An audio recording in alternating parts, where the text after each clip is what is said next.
नमस्कार। गुजरात के गवर्नर श्री आचार्य देवव्रत जी, गृह और सहकारिता मंत्री श्री अमित भाई शाह, केंद्रीय कृषि और किसान कल्याण मंत्री नरेंद्र सिंह तोमर जी, गुजरात के मुख्यमंत्री श्री भूपेंद्र भाई पटेल जी, उत्तर प्रदेश के मुख्यमंत्री योगी आदित्यनाथ जी, अन्य सभी महानुभाव, देश के कोने कोने से हजारों की संख्या में जुड़े मेरे किसान भाई और बहनों, देश के कृषि सेक्टर, खेती, किसानी के लिए आज का दिवस बहुत ही महत्वपूर्ण है। मैंने देश भर के किसान साथियों से आग्रह किया था कि नेचुरल फार्मिंग के नेशनल कॉन्क्लेव से जरूर जुड़े। और जैसा अभी कृषि मंत्री तोमर जी ने बताया, करीब करीब 8 करोड़ किसान टेक्नोलॉजी के माध्यम से देश के हर कोने से हमारे साथ जुड़े हुए हैं। मैं सभी किसान भाई बहनों का स्वागत करता हूं, अभिनंदन करता हूं। मैं आचार्य देवव्रत जी का भी हृदय से अभिनंदन करता हूं। मैं बहुत ध्यान से एक विद्यार्थी की तरह आज मैं उनकी बातें सुन रहा था। मैं स्वयं तो किसान नहीं हूं, लेकिन बहुत आसानी से मैं समझ पा रहा था कि प्राकृतिक कृषि के लिए क्या चाहिए, क्या करना है। बहुत ही सरल शब्दों में उन्होंने समझाया है और मुझे पक्का विश्वास है आज का उनका ये मार्गदर्शन, और मैं जानबूझकर आज पूरा समय उनको सुनने के लिए बैठा था, क्योंकि मुझे मालूम था कि उन्होंने जो सिद्धि प्राप्त की है, प्रयोग सफलतापूर्वक आगे बढ़ाए हैं, हमारे देश के किसान भी उनके फायदे की इस बात को कभी भी कम नहीं आंकेंगे, कभी भी भूलेंगे नहीं।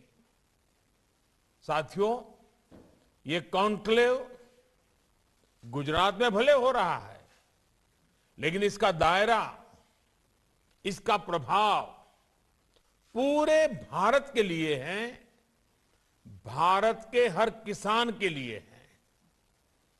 एग्रीकल्चर के अलग अलग आयाम हो, फूड प्रोसेसिंग हो, नेचुरल फार्मिंग हो, ये विषय 21वीं सदी में भारतीय कृषि का कायाकल्प करने में बहुत मदद करेंगे।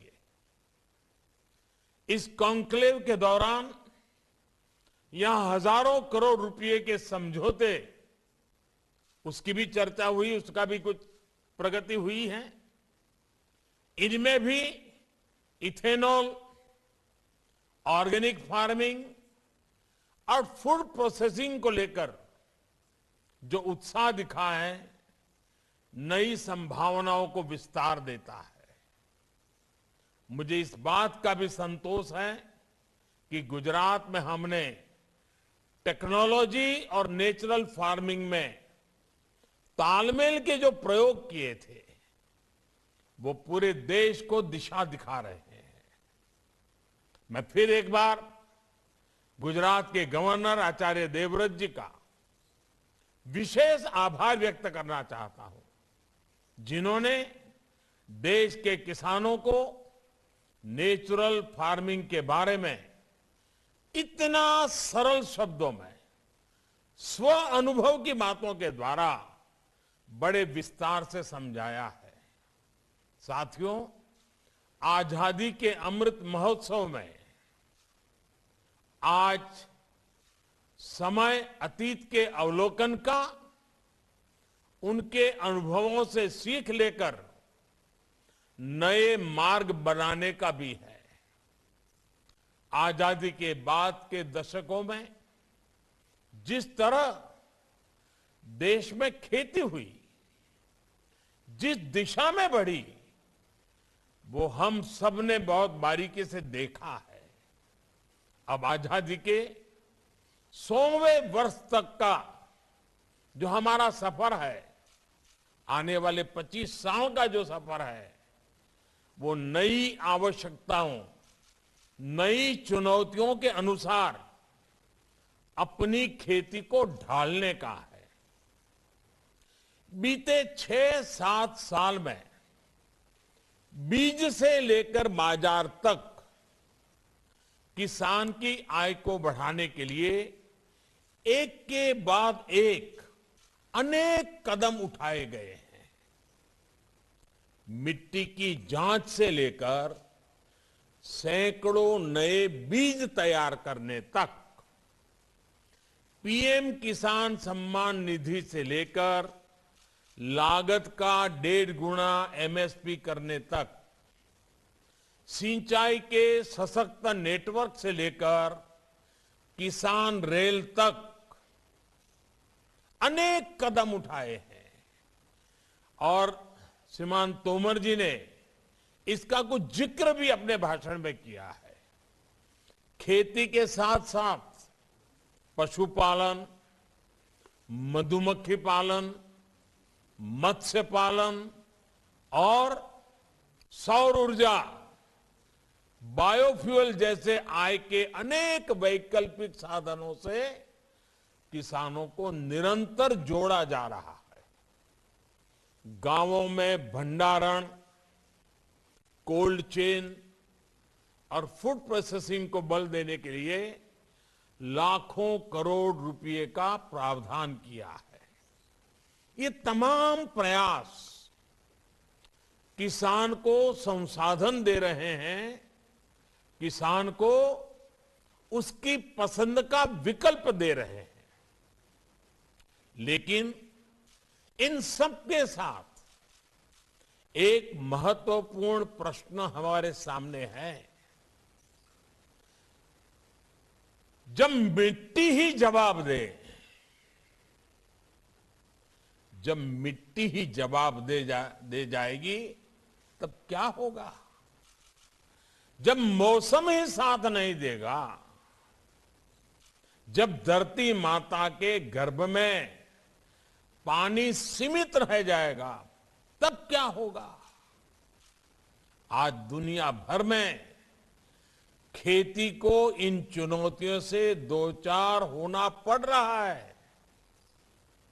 ये सही है कि केमिकल और फर्टिलाइजर ने हरित क्रांति में अहम रोल निभाया है, लेकिन ये भी उतना ही सच है कि हमें इसके विकल्पों पर भी साथ ही साथ काम करते रहना होगा और अधिक ध्यान देना होगा।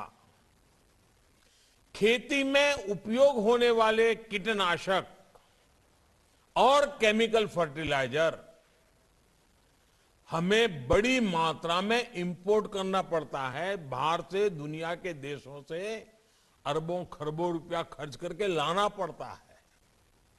इस वजह से खेती की लागत भी बढ़ती है, किसान का खर्च बढ़ता है और गरीब की रसोई भी महंगी होती है। ये समस्या किसानों और सभी देशवासियों की सेहत से जुड़ी हुई भी है। इसलिए सतर्क रहने की आवश्यकता है, जागरूक रहने की आवश्यकता है।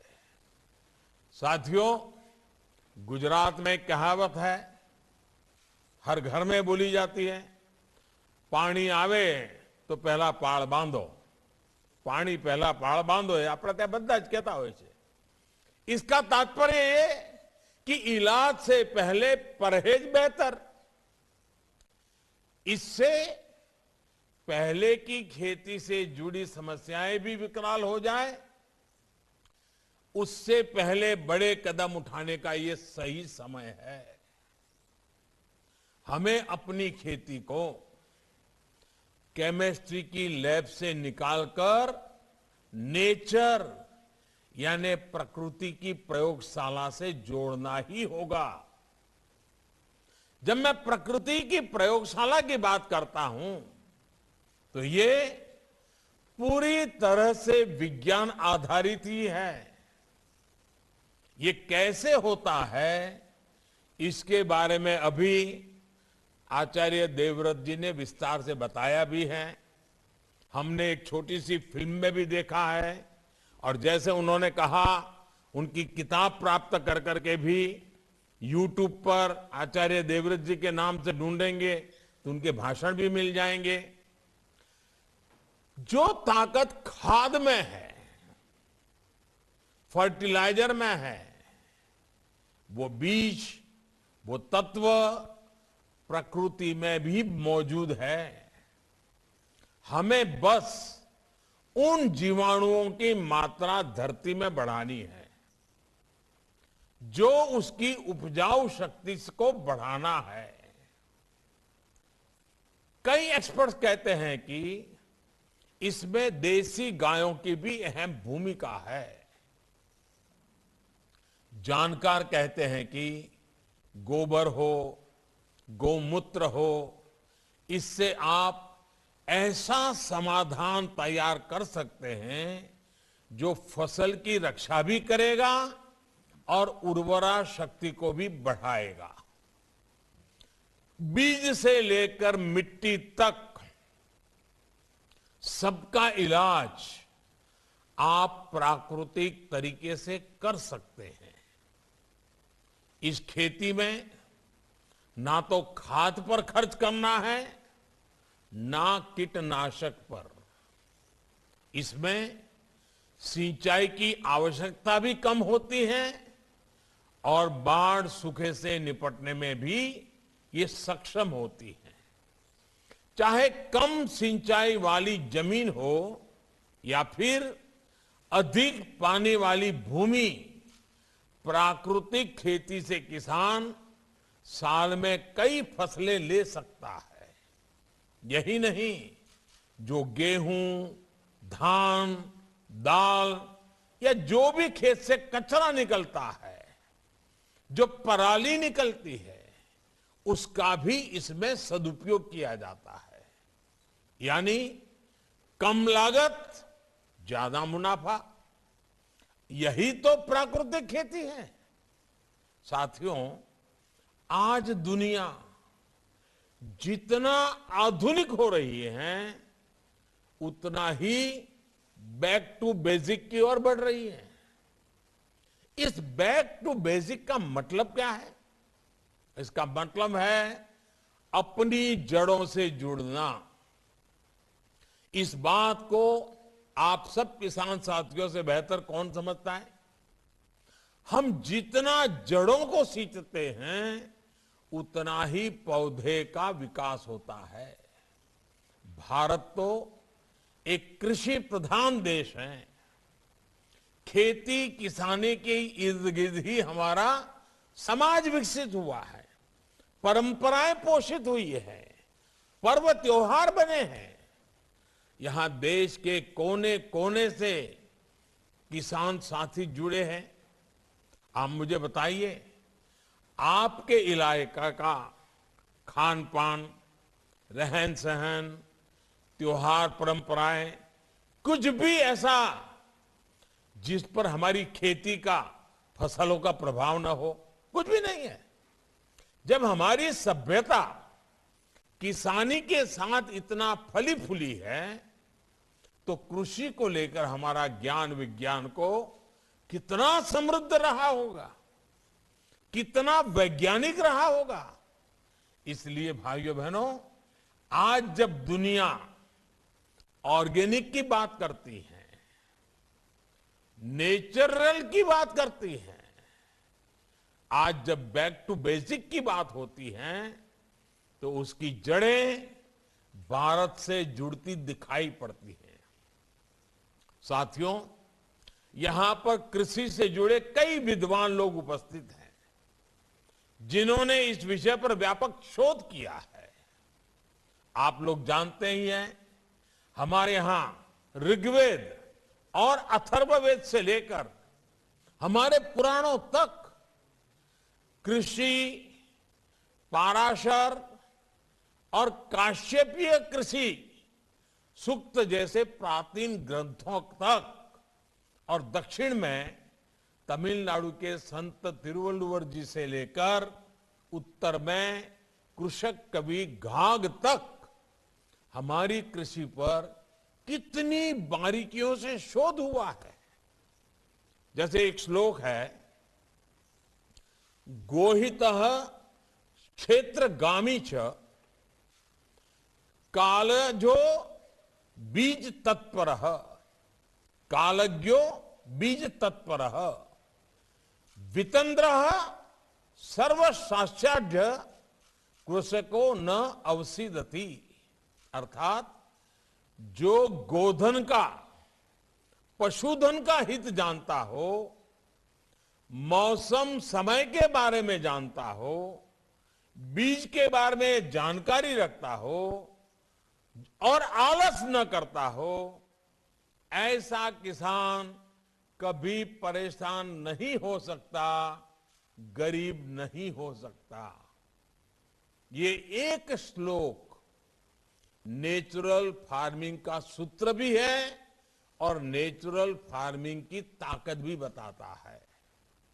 इसमें जितनी भी संसाधनों का जिक्र है सारे प्राकृतिक रूप से उपलब्ध है। इसी तरह कैसे मिट्टी को उर्वरा बनाएं, कब कौन सी फसल में पानी लगाएं, कैसे पानी बचाएं, इसके कितने ही सूत्र दिए गए हैं। एक और बड़ा प्रचलित श्लोक है, नैऋत्यार्थ ही धान्यानाम जलम भाद्रे विमोचयते मूलम मात्र तो संस्थाप्य कार्य जट मोक्षणम।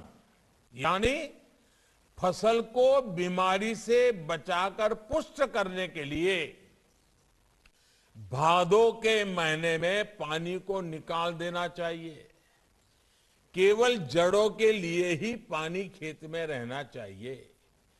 इसी तरह कवि घाघ ने भी लिखा है, गेहूं बाहें, चना दलाएं, धान गाहें, मक्का निराएं, उख कसाए। यानी खूब वाह करने से गेहूं, खोंटने से चना, बार बार पानी मिलने से धान, निराने से मक्का और पानी में छोड़कर बाद में गंगा बोने से उसकी फसल अच्छी होती है। आप कल्पना कर सकते हैं, करीब करीब 2000 वर्ष पूर्व तमिलनाडु में संत तिरुवल्लुवर जी ने भी खेती से जुड़े कितने ही सूत्र दिए थे। उन्होंने कहा था, तोड़ी पुडुड़ी कच्छचा उणक्किन पीड़ी थेरुवम बेंडादू सालप पडुम।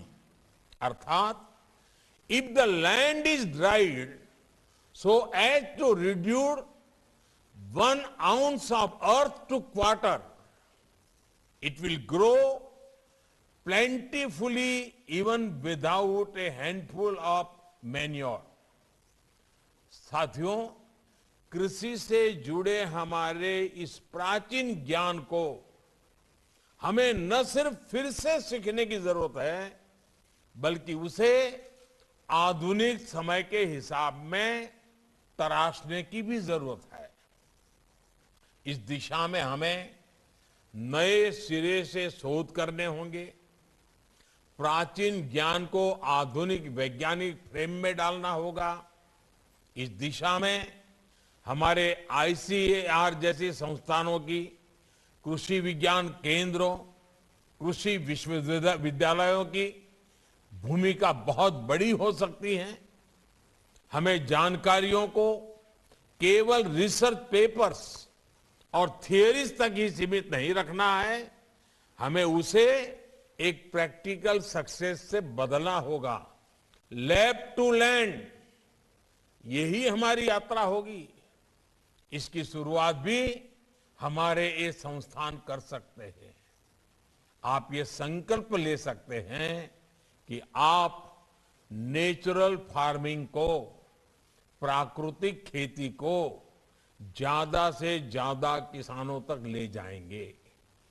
आप जब ये करके दिखाएंगे कि ये सफलता के साथ संभव है, तो सामान्य मानवी भी इससे जल्द से जल्द जुड़ेंगे। साथियों, नया सीखने के साथ हमें उन गलतियों को भुलाना भी पड़ेगा जो खेती के तौर तरीकों में आ गई है। जानकार ये बताते हैं कि खेत में आग लगाने से धरती अपनी उपजाऊ क्षमता खोती जाती है। हम देखते हैं कि जिस प्रकार मिट्टी को, और ये बात समझने जैसी है, जिस प्रकार मिट्टी को जब तपाया जाता है तो वो ईंट का रूप ले लेती है और वो ईंट इतनी मजबूत बन जाती है कि इमारत बन जाती है। लेकिन फसल के अवशेषों को जलाने की हमारी यहां परंपरा सी पड़ गई है। पता है कि मिट्टी तपती है तो ईंट बन जाती है, फिर भी हम मिट्टी तपाते रहते हैं। इसी तरह एक भ्रम ये भी पैदा हो गया है कि बिना केमिकल के फसल अच्छी होगी ही नहीं, जबकि सच्चाई इसके बिल्कुल उलट है। पहले केमिकल नहीं होते थे, लेकिन फसल अच्छी होती थी। मानवता के विकास का इतिहास इसका साक्षी है। तमाम चुनौतियों के बावजूद कृषि युग में मानवता सबसे तेजी से फली फूली आगे बढ़ी, क्योंकि तब सही तरीके से प्राकृतिक खेती की जाती थी, लगातार लोग सीखते थे। आज औद्योगिक युग में तो हमारे पास टेक्नोलॉजी की ताकत है, कितने साधन हैं, मौसम की भी जानकारी है। अब तो हम किसान मिलकर के एक नया इतिहास बना सकते हैं। दुनिया जो ग्लोबल वार्मिंग को लेकर के परेशान है, उसका रास्ता खोजने में भारत का किसान अपनी परंपरागत ज्ञान के द्वारा उपाय दे सकता है। हम मिलकर के कुछ कर सकते हैं। भाइयों और बहनों, नेचुरल फार्मिंग से जिन्हें सबसे अधिक फायदा होगा वो है हमारे देश के 80% छोटे किसान। वो छोटे किसान जिनके पास 2 हेक्टेयर से भी कम भूमि है। इनमें से अधिकांश किसानों का काफी खर्च केमिकल फर्टिलाइजर पर होता है। अगर वो प्राकृतिक खेती की तरफ मुड़ेंगे तो उनकी स्थिति और बेहतर होगी। भाइयों और बहनों, प्राकृतिक खेती पर गांधी जी की कही ये बात बिल्कुल सटीक बैठती है। जहां शोषण होगा वहां पोषण नहीं होगा। गांधी जी कहते थे कि मिट्टी को अलटना, पटलना, भूल जाना, खेत की गुडाई भूल जाना, एक तरह से खुद को भूल जाने की तरह है। मुझे संतोष है कि बीते कुछ सालों में देश के अनेक राज्यों में इसे सुधार आ रहा है।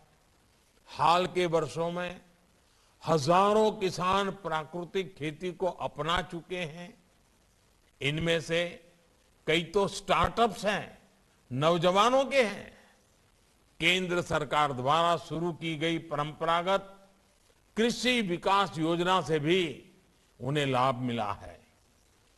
इसमें किसानों को प्रशिक्षण भी दिया जा रहा है और इस खेती की तरफ बढ़ने के लिए मदद भी की जा रही है। भाई और बहनों, जिन राज्यों के लाखों किसान प्राकृतिक खेती से जुड़ चुके हैं, उनके अनुभव उत्साहवर्धक है। गुजरात में प्राकृतिक खेती को लेकर हमने बहुत पहले प्रयास शुरू कर दिए थे। आज गुजरात के अनेक हिस्सों में इसके सकारात्मक असर दिखने को मिल रहे हैं। इसी प्रकार हिमाचल प्रदेश में भी तेजी से इस खेती के प्रति आकर्षण बढ़ रहा है। मैं आज देश के हर राज्य सरकार से यह आग्रह करूंगा कि वो प्राकृतिक खेती को जन आंदोलन बनाने के लिए आगे आए। इस अमृत महोत्सव में हर पंचायत का कम से कम एक गांव जरूर प्राकृतिक खेती से जुड़े। ये प्रयास हम सब कर सकते हैं।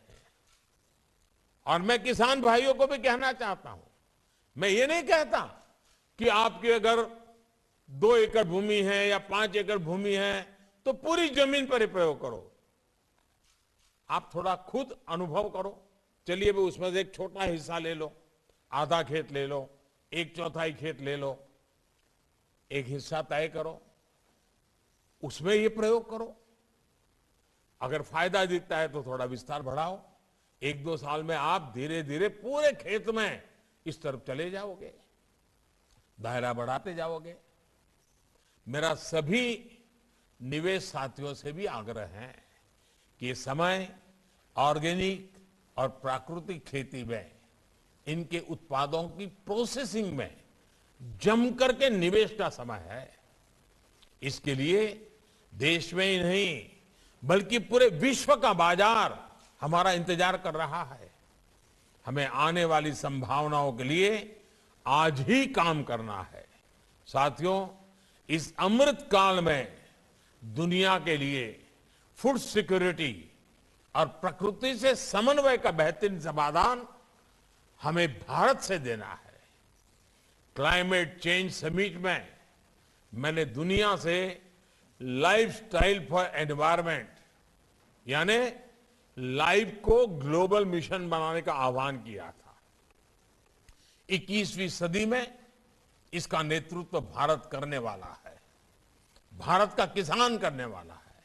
इसलिए आइए आजादी के अमृत महोत्सव में मां भारती की धरा को रासायनिक खाद और कीटनाशकों से मुक्त करने का संकल्प ले। दुनिया को स्वस्थ धरती, स्वस्थ जीवन का रास्ता दिखाएं। आज देश ने आत्मनिर्भर भारत का सपना संजोया है। आत्मनिर्भर भारत तभी बन सकता है जब उसकी कृषि आत्मनिर्भर बने, एक एक किसान आत्मनिर्भर बने। और ऐसा तभी हो सकता है जब अप्राकृतिक खाद और दवाइयों के बदले हम मां भारती की मिट्टी का संवर्धन गोवर्धन से करें, प्राकृतिक तत्वों से करें। हर देशवासी हर चीज के हित में, हर जीव के हित में प्राकृतिक खेती को हम जन आंदोलन बनाएंगे। इसी विश्वास के साथ मैं गुजरात सरकार का, गुजरात के मुख्यमंत्री जी का, उनकी पूरी टीम का इस इनिशिएटिव के लिए, पूरे गुजरात में इसको एक आंदोलन का रूप देने के लिए और आज पूरे देश के किसानों को जोड़ने के लिए मैं संबंधित सभी का हृदय से बहुत बहुत अभिनंदन करता हूं। बहुत बहुत धन्यवाद।